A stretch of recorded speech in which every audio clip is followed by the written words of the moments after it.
At the behest of the head of state, President Paul Biya, I am particularly delighted to be here in BUEA, the headquarters of the Southwest region. I am here to chair the deliberations of the meeting of the steering committee to follow up on the recommendations of the major national dialogue set up by the head of state, His Excellency President Paul Biya. The inaugural session of the discussions of this steering committee was held in Yaoundé on the 3rd of September 2020. During this first session, the steering committee took stock of the reforms and actions taken by government and made recommendations to the technical ministries and institutions on the need to accelerate the pace of these reforms to meet with the aspirations of all Cameroonians. Since our last meeting, there has been significant progress made in responding to the grievances of all Cameroonians, and particularly those of the Southwest and Northwest regions. This is an indication of a vibrant testimony of the firm determination of the head of state and the government to address the concerns which arose during the holding of the major national dialogue.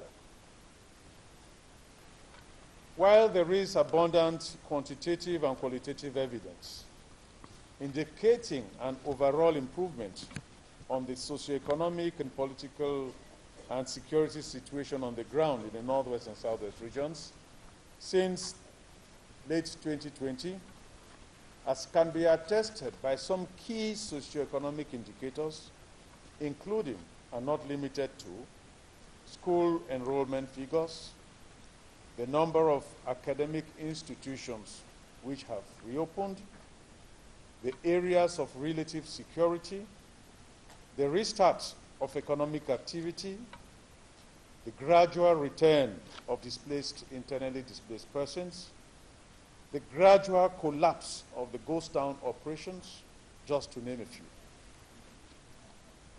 These successes locally are matched on the international front through the intense diplomatic activity, through the persistence of government's appeal to our neighbors and international partners for decisive action to support our efforts for peace, reconstruction, and economic development, as well as to hold to account the sponsors and perpetrators of extreme violence who are determined to test our resolve and to undermine the path of government to seek non-militaristic solution to the crisis for a return to peace and normalcy in our regions.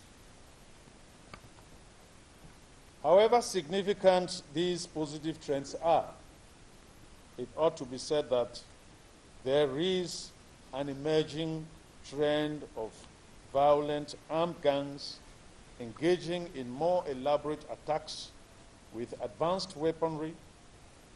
Increasingly, these isolated groups of the most violent fringe are planning and executing improvised explosive device attacks and ambush, leading to casualties among our security personnel, kidnapping of civil servants and others within our communities, violent attacks on sacred places of worship, public markets, local businesses, highway banditry, leading to disruptions in the lives of residents.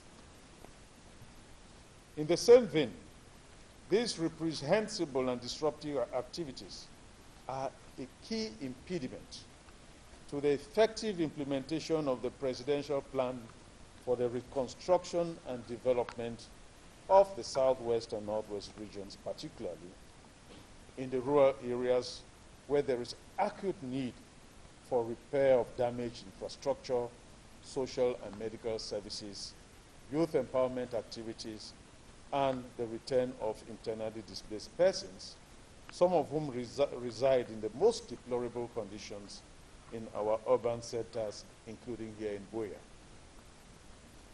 Each and every one of us has a key role to play in ensuring that the progress is sustained and that peace and security return to our much cherished regions.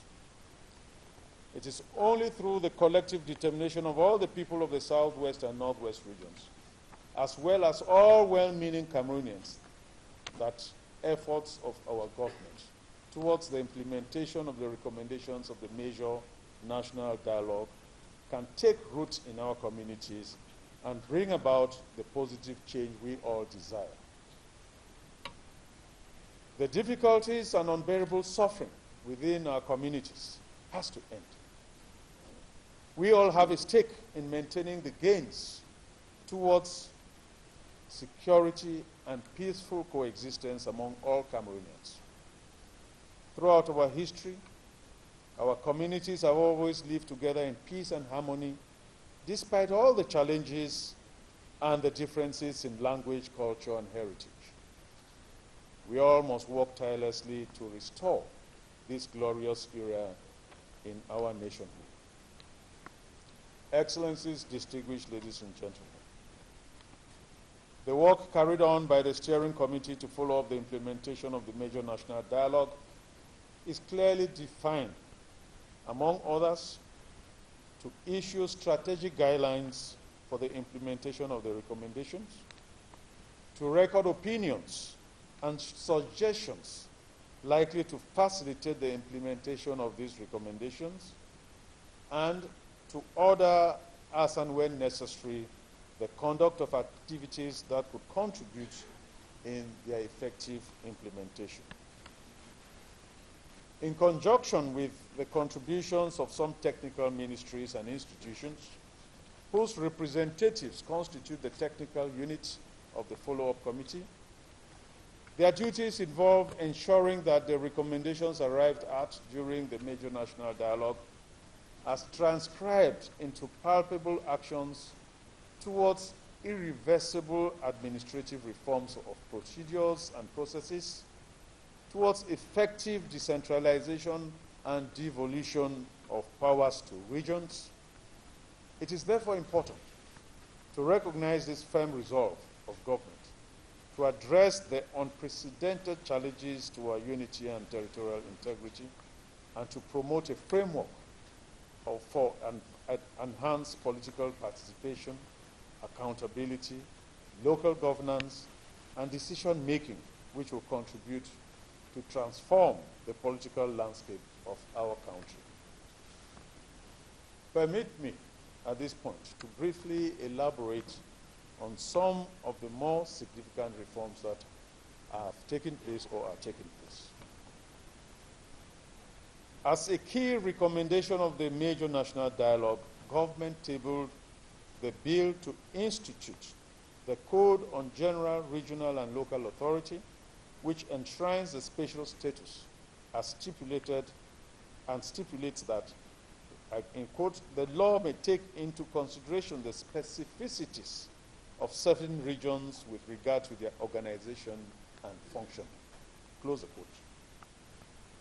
This bill was rapidly promulgated into law, and a specific organizational and operational regime based on our historical, social, and cultural values was created in our regions. Through this process, government recognized our willingness to play an enhanced role in the formulation of national public policies, our educational system, the common law system, the management of public services and establishment in our regions, and the status of our traditional chiefdoms. The special status is now operational and represents an avenue for socio-political and cultural expression, taking into consideration the specificities of the Southwest and Northwest regions. While their budgets have been recently voted, there is still a lot of work to be done to ensure that the regional executive assembly in these regions are functioning optimally and delivering on the aspirations of the population.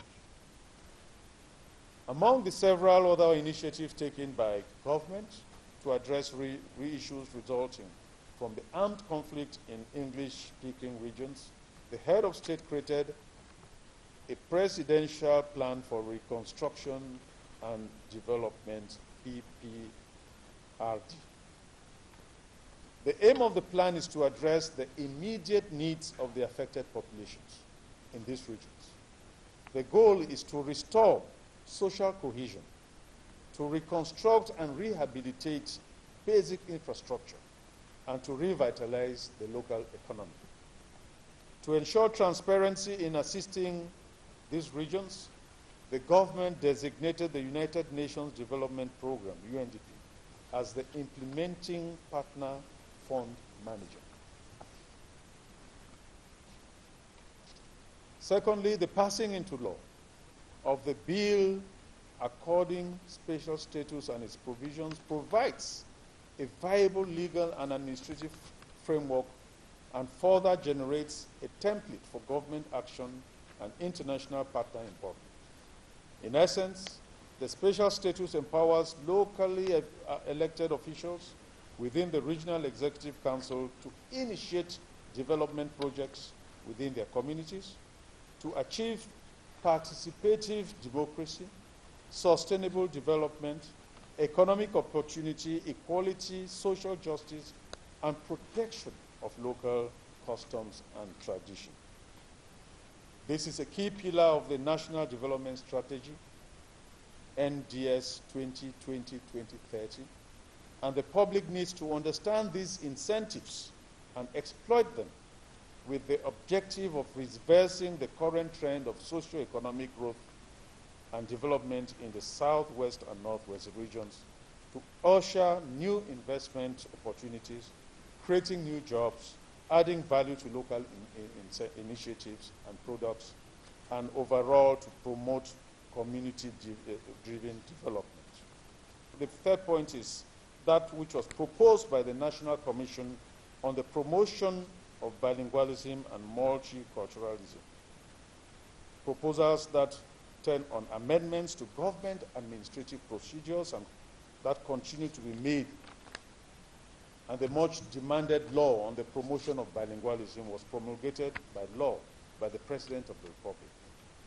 Public administrations and ministries continue to be sensitized on the implementation of policies and practices to foster the promotion, the implementation of policies and practices to foster the promotion of bilingualism and the establishment of official documents in both the English and French languages.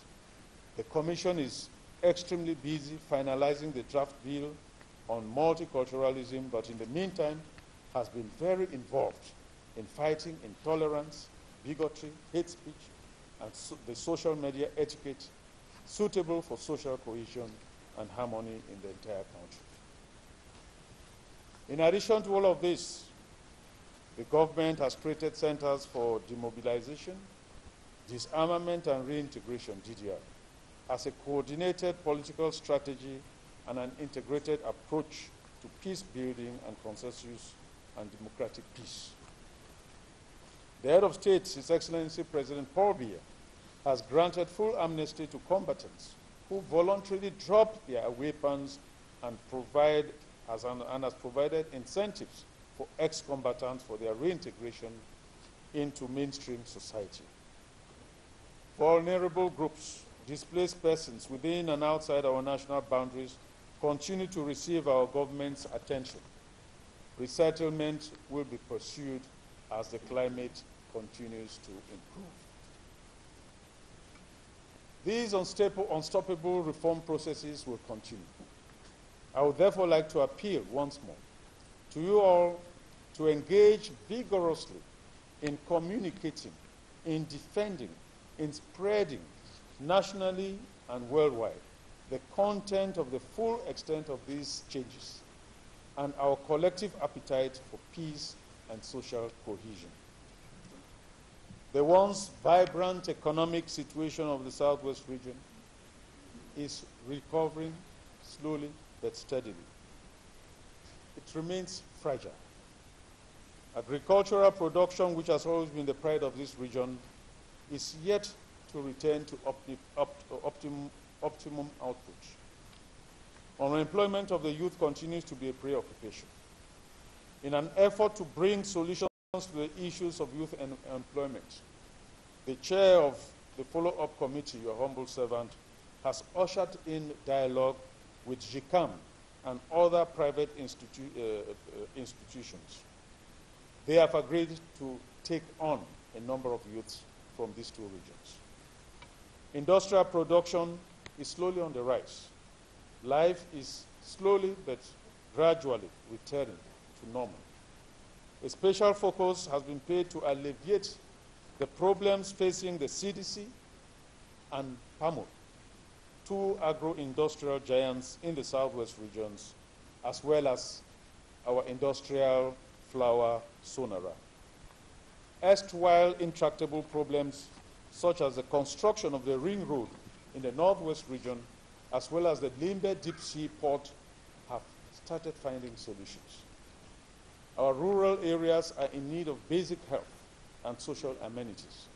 Interurban transportation continues to be disrupted in many areas. Our municipalities are in need of resources to provide adequate services to displaced persons, and some are overcrowded, such as BUEA, due to rural exodus. However, recent figures from studies conducted indicate that overall, there is a positive trend towards the restoration of normalcy. The benefits that flow from these achievements can even be far greater. We must strive in our deliberations to seize every opportunity to ensure the ultimate goal of improving the quality of life of the peoples of the southwest and northwest regions. Without peace, without security, there can be no sustained development. I now declare open the deliberations of the steering committee to follow up the recommendations of the major national dialogue. I thank you for a very kind attention.